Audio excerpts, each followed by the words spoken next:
Hello and welcome to the eFilm Productions tutorial series. I am Phil and today we'll be covering best practices for web exporting. Today's tutorial is based off of an intermediate level experience. Even though I'm using Adobe Premiere CS5.5, it's the principles of this tutorial that can be applied to almost any other video editing suite.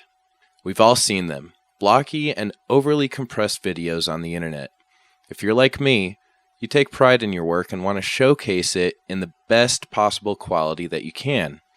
After all, us filmmakers sure do put a lot of hard work into our videos. In today's tutorial, we'll be covering basic things to look out for, H.264 codec and settings, uploading requirements by host, and keyframe. For the purpose of this tutorial, I've already placed some HD footage in the project panel. The footage you're looking at is Colorado actor Brian Coleman running through some very early test footage for one of eFilm Productions series that is in the works. It's called Defect. That's really all I can say about it for now. But let's move forward. I've already marked my in and out points and dragged the video onto the timeline. At this point, I'm ready to export. Feel free to pause the video and get to the same point on your project. With the timeline panel selected, click File, Export, Media. This brings up your export settings window. Let's take a look at the things to look out for real quick. We have a Source and Output tab. Selecting the Output tab will give you a rough example of what your video will look like. I find this window to be very misleading since you can't see how the keyframes affect the video unless you're playing it in real time. Oh yeah, keyframes. We'll get to that in a bit. What I use this window for is to see how changing my original aspect ratio will affect my output video. It's a rare need, but sometimes it's there. In other words, where, how large, and how annoying are those black bars going to be? Next is the work area. Always make sure you have the correct part of the video selected. Only the parts in orange will be exported. You can use the I and O keys on your keyboard to select your in and out points here as well. For this tutorial, we'll use the entire work area. The next section is where the real work begins, and by work, I mean matching square pegs with square holes and triangle pegs with triangle holes. It's just a matching game and balancing act. Let me explain. Right here, under Summary, your sequence settings are laid out for you. You have the sequence name, the frame width, the frame height, aspect ratio, frame rate, field order, total running time, and audio information. The idea of exporting for best results is based off of knowing what you're working with in the first place. For instance, I'm not going to take an SD video and export it to 1080p and expect it to be in HD quality. Sure, by definition it's an HD video file, but no one will fall for it being real HD. Same applies here. We need to know what we're working with before moving forward.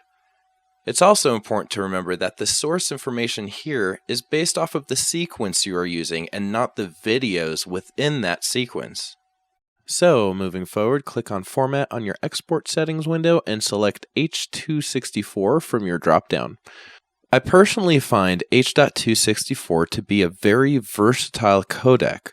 It's great for web due to its enhanced streaming capabilities and high quality / small file sizes. It also works very well on a number of other platforms. Most importantly though, H.264 is fully compliant with HTML5, which is now an industry standard, and will be able to play on any mobile device.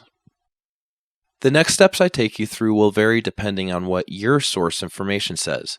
In our case, we're working with a 1920 by 1080 square pixel clip at 29.97 frames per second that is progressive and has stereo audio at 48K. The video you are working with may differ, so choose appropriately.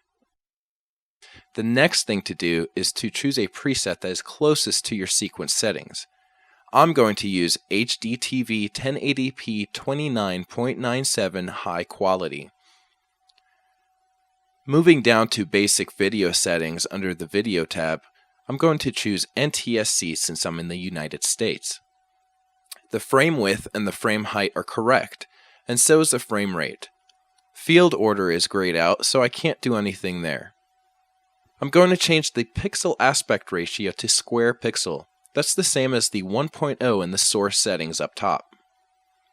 Next is profile. This option has to do with algorithms that Adobe Render Engine uses to code your video. For instance, a basic profile will give you larger blocks of compression in your video than the main profile. We can spend an entire day talking about this option all on its own. In our case, let's choose high. Moving down to level, 4.2 is already selected. This is great for what we need, but you may find yourself needing to go up if you're working with higher resolution footage like 2K or 4K. Render at maximum depth. Check! While it takes longer to render, the output is worth the wait, especially if you're working with a lot of color. Next is bitrate settings.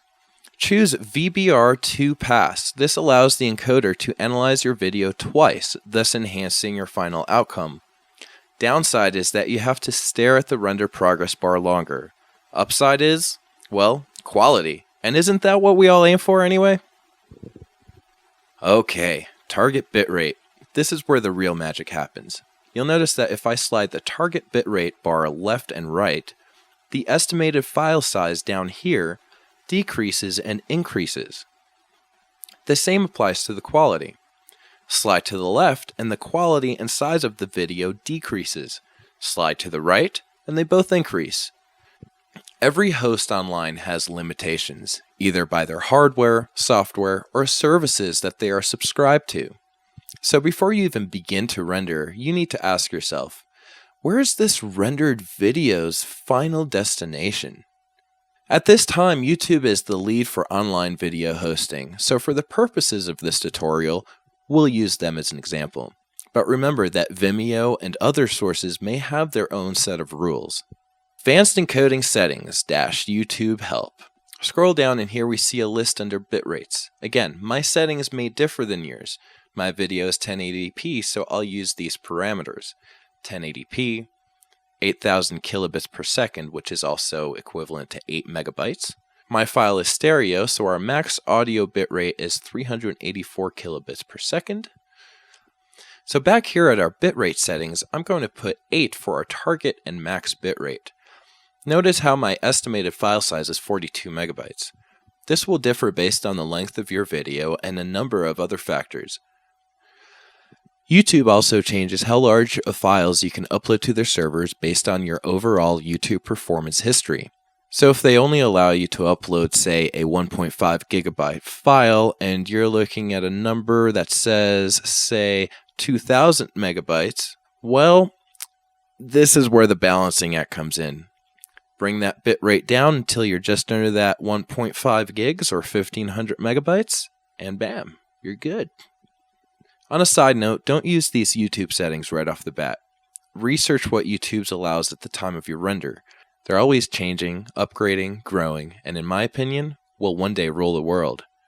So double check what they allow before committing to that export button. Now we move into advanced settings. Remember that keyframe thing I keep bringing up? Well, here it is. Click the checkbox and change it to 1 frames. The best way I can explain what this does in a short amount of time is like this. Think of the 1996 movie Multiplicity with Michael Keaton. If you haven't seen it, well, spoiler alert. Michael Keaton's character, Doug, creates clones of himself so he can spend more time at home with his wife and kids, while sending his clone off to work. But his clones get a bright idea and make clones of their own, and those clones make clones and clones and clones and clones, etc. Problem was that each clone was a bit dumber and slower than the one before it, losing some sort of genetics along the way. Keyframes are kind of the same. Think of the number 1 as how many clones of the same frame there are. If the number is, say, 10, that means that frames 2 through 10 would use the first frame as a base reference. But what's worse is that the frame actually uses the prior frame's information. So 10 uses 9, 9, 8, 8, 7, 7, 6, etc. Therefore leading each frame to be more compressed than the one before. That is until they hit the next keyframe and the process starts all over. I found that changing this to 1 frames not only improves the overall quality of the video, but oddly enough, doesn't normally add any considerable additional size to the final video. Now that that's out of the way, let's take a look at the Audio tab. Going back to the Advanced Encoding Settings webpage, YouTube has been kind enough to give us some audio advice.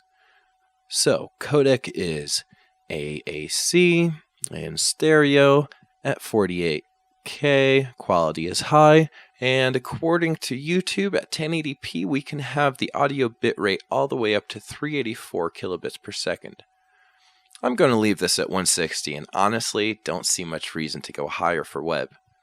If you were submitting your film to festivals or planning on having it play in theaters, well, contact that venue or planner for their specifications.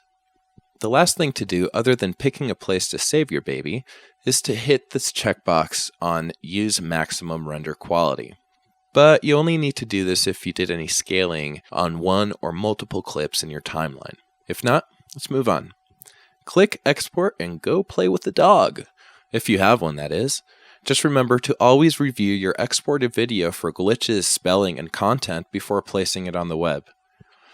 Well, that's it, folks. Be sure to leave me your comments about this tutorial. I'd love to hear your experience and other rendering options that I may have not thought of. Also, let me know what other tutorials you'd like to see. Thanks for sticking around, and don't forget to like us on Facebook and visit us on the web at www.efilfproductions.net. Thanks again, and we'll see you next time.